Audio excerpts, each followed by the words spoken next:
이렇게 그냥 아무런 준비 없이 이렇게 바뀌는 거군요. 아 여기 되게 프리하게 해요. 아, 그래서 여기는 하고 싶은 얘기 있으면은 그냥 앵커가 그냥 현장에서 주제 정하면 그냥 그 얘기. 그 얘기. 그래서 오늘은 윤 앵커가 원하는 주제를 마음껏 하면 됩니다.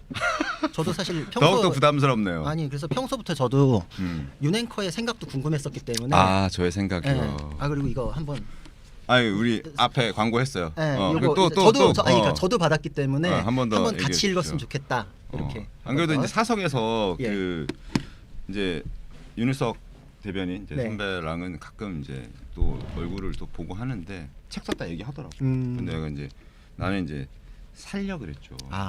그래서 이제 진작 샀었어야 되는데 아직 못 사고 있었는데 워낙에 또 윤앵커가 발이 넓다 보니까 다 원만하게 지내시잖아요. 주셔가지고 하여튼 뭐 저 잘 읽어봐. 또 정독하도록 하겠습니다. 책이 멋있어요. 그리고 또 아까 나 계실 때 그 얘기 물어봤었어야 되는데 왜 본인 얼굴을 내세우지 않고 여기 한동훈 전 대표의 얼굴을 내세웠는지에 대해서 한번. 그거는 근데 이 앞에 제목이랑 네. 이 편집하는 거는 온전히 출판사에서 정하는 거기 때문에 윤희석 대변인이 어떤 의도가 있었다 뭐 이렇게까지 생각할 건 아니고 적어도 출판사에서는 요게 팔리겠구나 요렇게 요런 생각은 그 생각은 했을 수 있겠다. 그런 건 알 수 있죠. 알겠습니다. 자. 저희도 뽀뽀 얘기 조금 하면 안 되나요? 해요. 나도 그 형님의 의견이 궁금했습니다.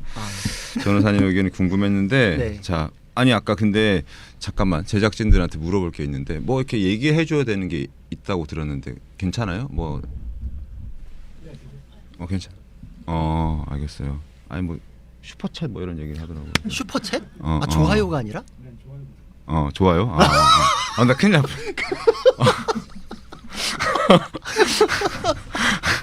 날. 첫날이기도 하고 네. 뭐 유튜브는 또 안 해봤던 터라서 뭐 좀 실수할 수도 있습니다. 네. 이해를 부탁드리겠습니다. 또 오자마자 또 회식비를 또 제작진을 위해서 또 이렇게 하려는 또 깊은 수가 있는 게 아닌가요? 뭐 그렇게 되면 좋죠 뭐. 그러면 뭐 나쁠 것도 없죠 뭐. 맞아요. 그래서 하여튼 좋아요와 뭐 구독, 뭐 알림 설정 뭐 이런 거는 수시로 얘기해 달라고 지금 얘기를 하네요. 계속 중간중간 얘기하도록 하겠습니다. 좋아요, 구독, 알림 설정 이런 것도 보기만 했지. 그렇죠. 또 이렇게 제가 직접 얘기할 줄은 몰랐습니다. 앞으로 자주 하셔야 됩니다. 뭘 또 자주 해요. 그 좋아요, 이 댓글도 있어요. 좋아요, 댓글, 조댓구알. 구독, 그렇죠. 조댓구알. 조댓구알. 처음에 그걸 보고 욕하는 줄 알았어요. 그러니까 일부러 이렇게 맞춰서 말을 하는 것 같아요. 그러니까. 근데 귀에 쏙 들어오잖아요. 조댓구알. 어쨌든 좋아요, 구독, 댓글, 알림 설정. 예. 이 정도 얘기했으면 저 오늘 충분히 했다라고 생각이 되고 아까 그 뭐야 뽀뽀 얘기하고 싶다 그러셨죠? 뽀뽀 한번.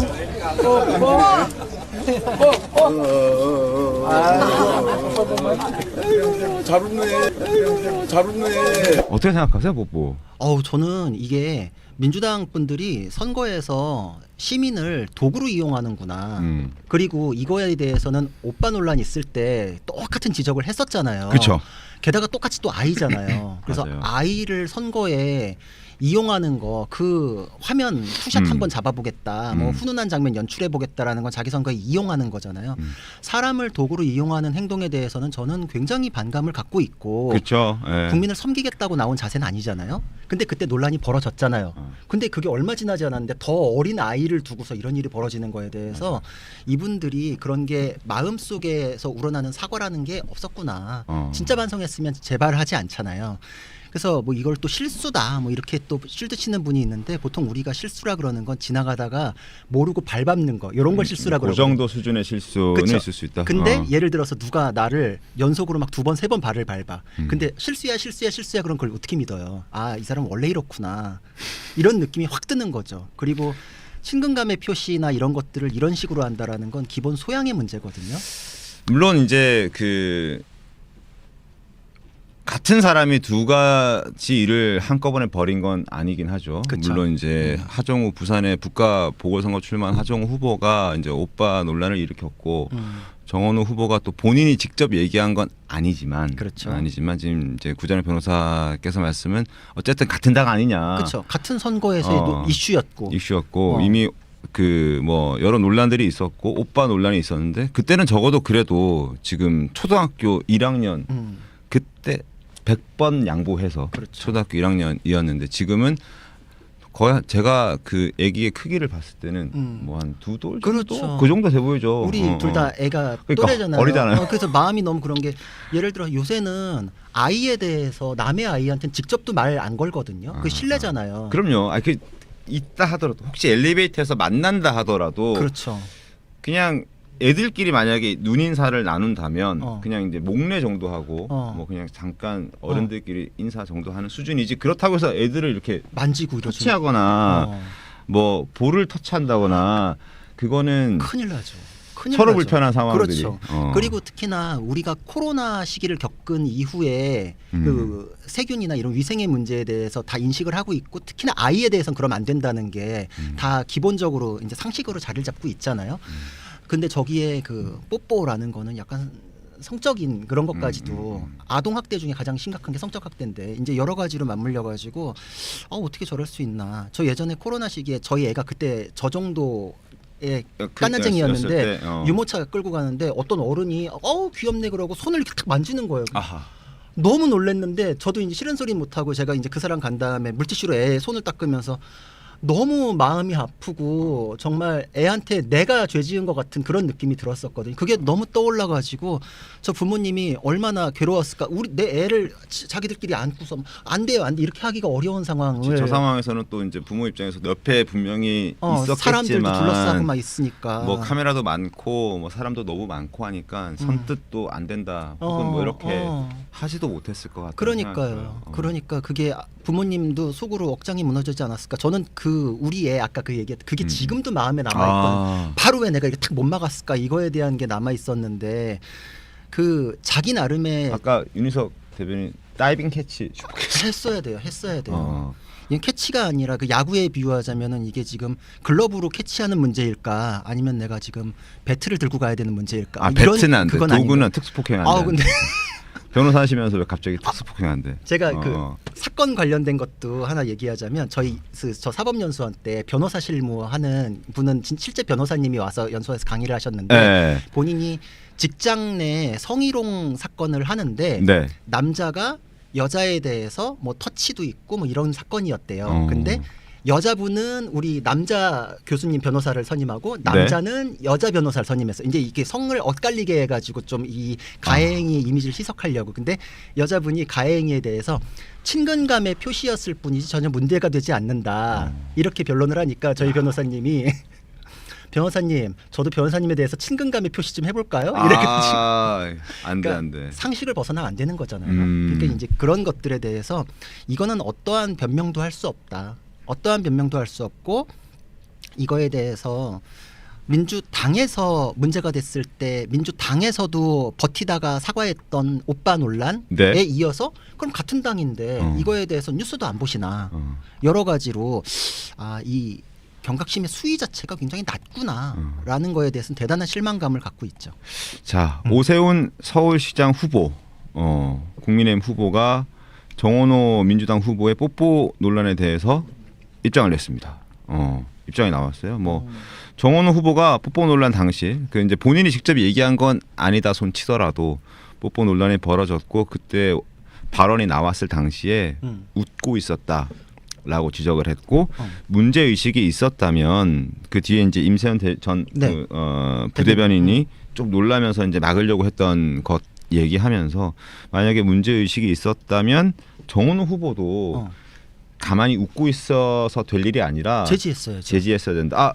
구청장 후보 거기까지는 하지 마세요. 그러지 마세요. 그렇죠. 왜냐하면 저게 지금 둘이 양천구청장 후보랑 정원호 시장 후보랑 둘이 만난 것 자체는 저 지역에서 정원호를 위해서 지금 모인 상황인 거잖아요. 그렇겠죠. 그렇죠. 그래서 아이도 정원호 후보가 안고 있고 저 구청장 후보가 나한테 뽀뽀해도 아니고 정원호 후보한테 뽀뽀해 뭐 이렇게 하잖아요. 그러니까 정원호 후보한테 지금 몰아주기를 하고 있는 상황이었거든요. 그럼 나에 대해서 지금 연관이 있는 행위를 옆에서 하고 있으면 그러지 마 이렇게 했어야 되는데 뒤에서 부대변인은 느끼는데 정원호 후보가 못 느낀다라는 거에 대해서는 저분도 최근에 이 이슈나 이 사람들이 역지사지를 어떻게 생각할지 부모가 얼마나 불편할지 괴로울지에 대해서 감수성이 굉장히 떨어지는 것이고 그리고 옆에서 누가 하는 거에 대해서 아니다 싶으면 아니라고 얘기할 수 있는 게 사람의 기본 소양이고 그 사람의 어떤 그 결단이나 신념이나 이런 것들을 엿볼 수 있는 부분인데 저게 저는 그래서 준 임명직 아니냐 명픽이잖냐라는 거랑 연결돼서 아니 구청장 후보한테도 싫은 소리 못하고 제지 못할 분이 자신을 픽해준 이재명 대통령한테 쓴소리 한 번이라도 하실 수 있는 분일까? 저 상황에서 누구나 해야 될 법한 진영과 상관없는 저 상식의 발언도 안 나올 정도의 분이 저거는 정말 뭐 여러 가지를 생각하게 하는 장면이다. 저 상황에서 정원호 후보는 옆에 있는 무슨 청중 같은 입장에 절대 아니거든요. 아이를 본인이 안고 있고 아이에 대해서 나에게 어떻게 하라는 걸 옆에서 자꾸 부추기는 이 발언을 하면 자기가 제지할 수 있는 그 정도의 역량은 있어야죠. 그러니까 문제의식이 없는 거죠. 없다고 봐야 되겠죠. 그렇죠. 없는 거죠. 아니 그리고 뒤에 있는 부대변인은 문제의식이 있잖아요. 그리고 행동도 하잖아요. 구청장을 12년 했는데 그죠? 네. 이제 구청장 선거랑 시장 선거는 완전 다르죠. 다른 게임이고 서울시장이라고 하는 것도 완전 다른 차원이니까 그렇죠. 다른 광역 단체장들에 비해서 서울시장이 갖는 어떤 무게감 그리고 일단 서울시장이 되면 바로 대선급 주자로 후보로 급부상하는 정말 무거운 자리인데 그래서 오세훈 시장 측에서도 후보 측에서도 이 정도 순간 판단을 못할 정도라면 준비가 부족한 후보다라고 계속해서 공격을 하고 있는 상황입니다. 어쨌든 이제 이틀 남았으니까 아까도 뭐 얘기를 잠깐 했지만 여론조사는 우리가 확인할 수 없는 상황이고 이틀 동안에 과연 민심이 어떤 변화가 있을지는 한번 좀 지켜봐야겠습니다. 봐야겠어요. 그래서 저게 최근에 토론이나 이런 거 잘 안 했잖아요. 네. 그런 것들의 연장선상이구나. 이게 그 토론도 그렇죠. 토론도 그러니까 저는 개인적으로 이제 방송에서는 제 생각을 얘기할 수 네. 없었습니다만 네. 11시에 사전 투표하기 전날 11시에 토론회를 한다. 이건 굉장히 잘못됐다 생각합니다. 그럼요. 그러니까 이건 유권자들이 내용을 판단하고 뭔가 그 얘기를 듣고 스스로 어떤 소화시킬 수 있는 시간적 여유도 없었던 거죠. 그렇죠. 그리고 한 번밖에 없었다는 건 아쉽지만 법이 그렇게 돼 있으니까. 그러니까 그 법도 한 번 번만이 이상. 아니라 한 번 이상. 그러니까 이제 뭐 의견만 맞았다면 충분히 두 번, 세 번 그 이상도 할 수 있었는데 이제 정원호 후보 측에서 안 한다고 하니 그 횟수는 그렇다 손 치더라도 시간은 적어도 뭐 오후 5시 혹은 저녁 7시나 8시 아무리 늦어도 한 9시 정도는 했어야 그렇죠. 이제 그리고 시점도 전날이 아니라 사전 투표하기 전날이라는 거잖아요. 네. 한 2, 3일 전쯤에 해서 다른 지역은 다 그렇게 하더만. 그럼요.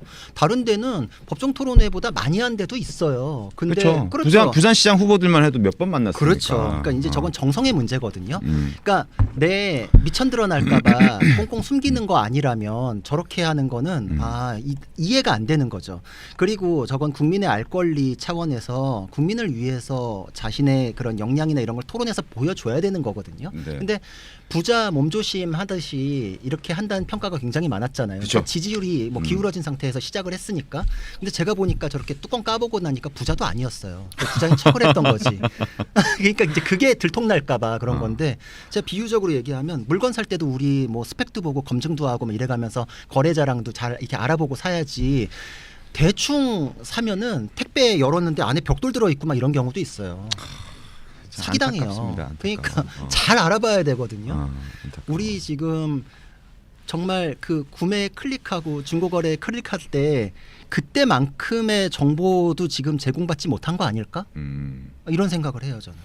가끔 이제 온라인 쇼핑 같은 거 하면 대단히 좋은 브랜드를 대단한 헐값에 그렇죠. 완전 저렴한 가격에 어떻게 이 가격이 나올까 싶을 정도의 가격에 판매하겠다는 게 있잖아요. 있죠. 그럴 경우에 저는 개인적으로 한번 사봤어요. 사봤어요. 다시는 안 삽니다. 그러니까 너무나 퀄리티가 확 떨어져. 그죠, 맞아요. 네. 이제 그거를 나중에 이제 제 와이프가 보고 이런 거 살 거면 자기한테 그냥 그 돈을 달라. 이렇게 더 그러니까 적합한 물건으로 예를 해주겠다. 들어 이제 10만 원짜리를 만 원에 판다 그러면 혹하잖아요. 혹하죠. 근데 10만 원짜리를 10만 원에 사지 않고 만 원에 사겠다는 마음가짐이 잘못된 것인데 그 마음을 먹는 순간 이제 와이프는 지적이 바로 들어오죠. 어쨌든 뭐 잠깐 제 사설이었습니다. 아니 근데 정말 그게 그래요. 저는 모든 거에 있어서 사람들이 그 정도의 검증도 하고 알아보고 이제 이렇게 하잖아요. 근데 우리가 5만 원짜리 물건 살 때도 심사숙고를 하는데 저는 그럼요. 그렇거든요. 그럼요, 근데 그럼요. 지금 후보에 대해서 이렇게 깜깜이를 만들어 놓고서 골라라? 이 헌법에 보장된 이 신성한 투표권에 대해서 예의가 아니에요. 그러니까 지금 이제 국민의힘 측 이제 보수 진영 측에서는 정원호 후보를 그렇게 평가하는 거죠. 그렇죠. 네, 그런 수준이었다. 이재명 대통령이 워낙 잘한다. 그리고 뭐 성동구가 아무래도 좀 요즘 핫플이 되면서 이제 일 잘하는 사람이다라고 이제 포장이 그렇게 되어 있어서 정말 잘하는가 보다라고 생각을 했던 분들도 계실 거예요. 근데 이제 막상 뚜껑 열어보고 아직 뭐 서울시장이 된 건 아니지만 적어도 이제 선거 유세를 하는 과정에서 보여줬던 여러 모습들을 봤을 때 조금 아쉽다라는 평가들이 지금부터 나오기 시작한 거죠. 그렇죠. 그래서 그거는 투표에서 그 정도는 뭐 당연히 고려하시겠지만 한 번 더 높아심에 말씀드리자면 우리 물건 살 때도 아까 비유를 들자면 물건 자체에 대해서 내가 검증해보고 나한테 필요하고 이게 적합한지 따져야 되는데 네. 연예인이 광고해 주니까 산다. 그럼 그 나중에 물건이 막 사기야. 뭐 네. 이런 거 있잖아요. 그런 사건들. 그때 연예인에 대해서 왜 이런 걸 광고했냐. 나도 몰랐지. 막 이런 사람들이 있어요. 비슷한 상황이 될 수 있다. 누가 찍어줬는지가 아니라 그 사람 자체에 대해서 검증해 보시고 투표해야 되는데 우리는 정보를 제공받지 못했고 검증할 기회가 적었다. 그렇죠. 그것만으로도 이미 이 사람은 국민에 대해서 뭔가 자기에 대해서 다 오픈할 자신이 없었구나에 대한 측면을 더 생각해 주셔야 된다 이렇게 봅니다. 알겠습니다. 정원호 후보 여기까지 얘기했고